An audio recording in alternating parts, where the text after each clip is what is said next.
Kasus kriminalitas oleh remaja belakangan ini meningkat pesat. Selama 6 bulan terakhir saja, lebih dari 10 kasus kriminalitas remaja yang terjadi di Sumatera Utara. Umur yang masih belia tidak menjadi penghalang mereka melakukan tindak kriminalitas tersebut. Darurat kriminalitas remaja, tanggung jawab siapa? Kasus kriminalitas oleh remaja di Sumatera Utara belakangan mengalami peningkatan. Sebut saja yang terjadi di bulan November lalu, kasus pembacokan di sebuah SPBU di Kota Medan menewaskan seorang pelajar SMK yang masih berusia 16 tahun. Di Kabupaten Asahan di bulan yang sama, seorang pelajar SMP membacok temannya karena pacar pelaku dibully oleh korban. Dan kasus yang sering terjadi adalah tawuran remaja di daerah Belawan, Kota Medan yang tidak sedikit para remaja atau anak di bawah umur terlibat di dalamnya. Lantas apa yang menyebabkan remaja atau anak di bawah umur bisa terlibat, bahkan menjadi pelaku dari tindakan kriminalitas? Kondisi psikologi seorang remaja memiliki karakteristik yang labil, sulit dikendalikan, rasa ingin tahu yang tinggi dan agresif, sehingga peranan lingkungan dapat mempengaruhinya.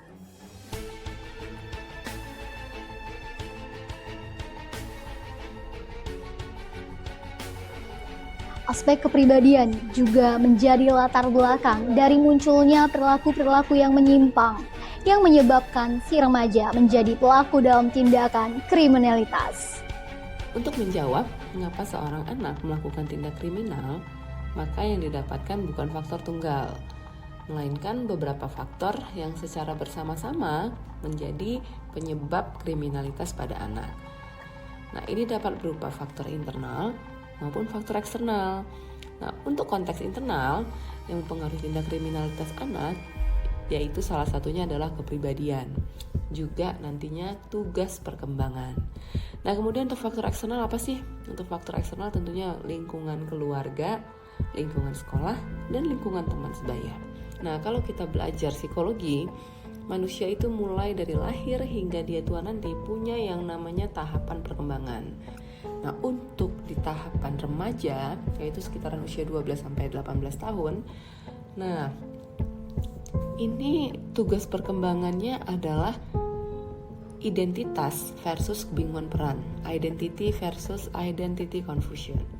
Nah, di sini ketika anak-anak nanti berhasil untuk menjalani tugas perkembangannya dengan baik, maka yang terbentuk adalah identitas diri anak itu.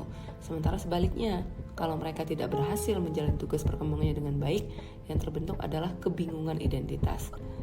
Mereka menemukan identitasnya atau akhirnya mereka bingung.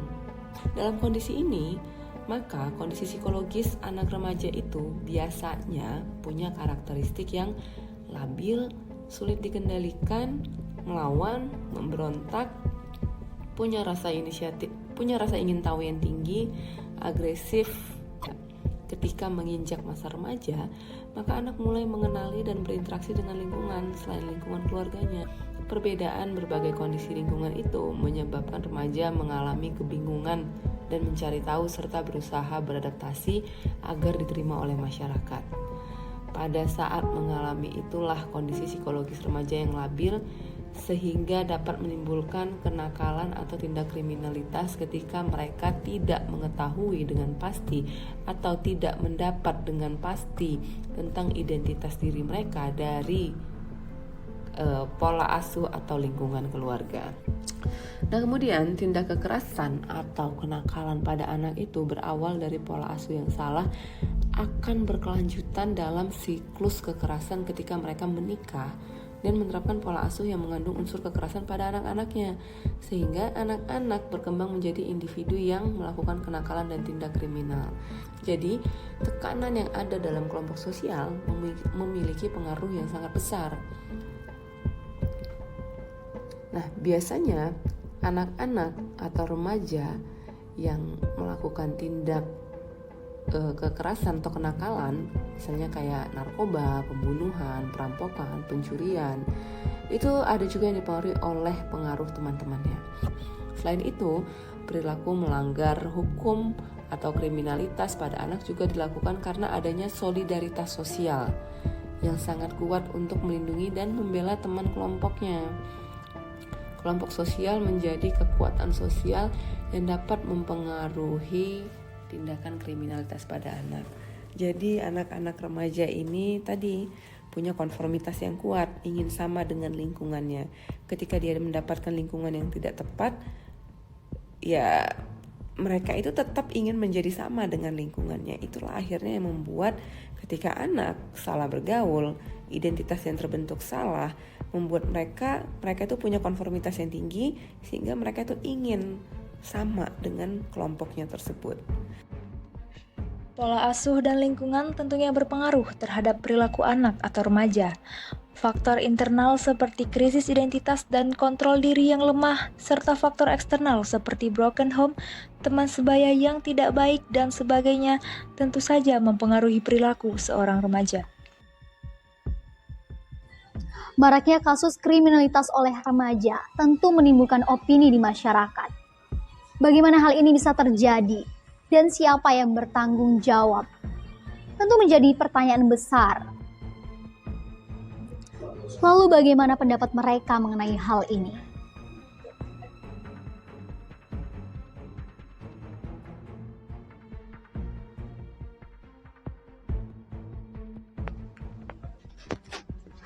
Halo, permisi Kak.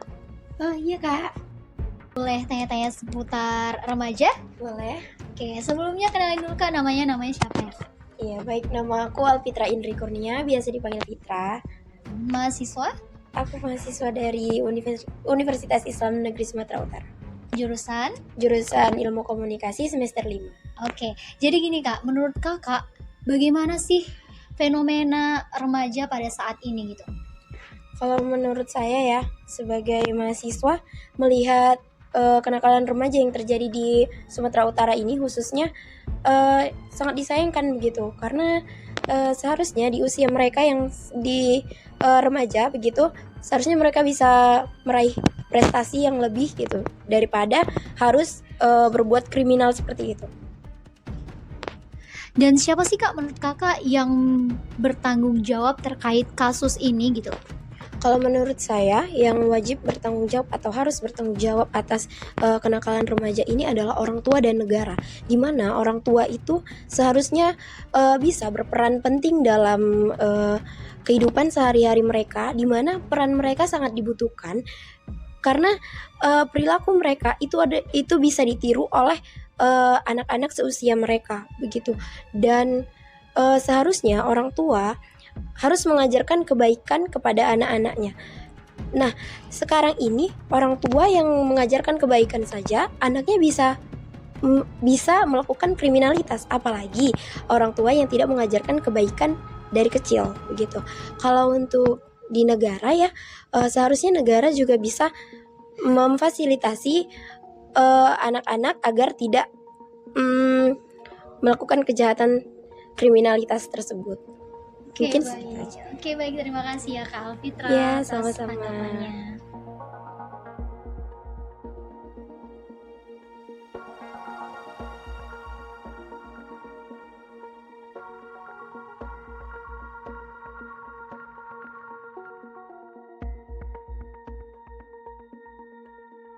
Halo, boleh minta waktunya sebentar?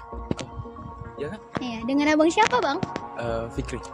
Ya, Bang Fikri. Bagaimana pendapat Bang Fikri terkait fenomena kriminalitas remaja di Sumatera Utara pada saat ini, Bang? Kalau menurut saya pribadi cukup miris ya, tapi bukan hanya cukup sebenarnya, tapi sangat miris ketika kita mendengar kriminalitas yang sedang marak, pelakunya dari kalangan remaja atau anak di bawah umur. Kalau ditanyakan tanggung jawab, menurut saya yang pertama bertanggung jawab itu orang tua ya.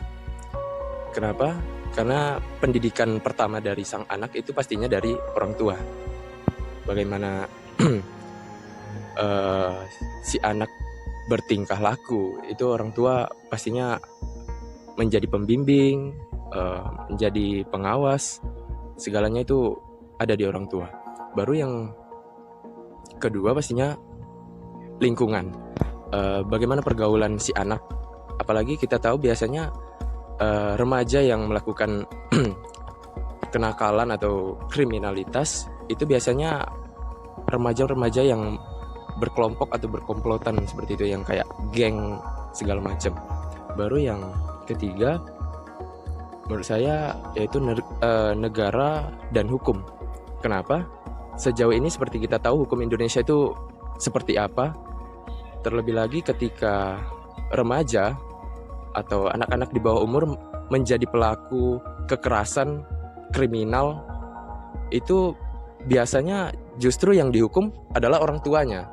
Jadi hukuman ini tidak memberikan efek jera bagi si anak, justru bahwa anak ini berpikir, oh toh nantinya yang dihukum orang tua kok, bukan saya gitu. Baru yang terakhir menurut saya yang bertanggung jawab adalah diri sendiri. Kenapa? Ketika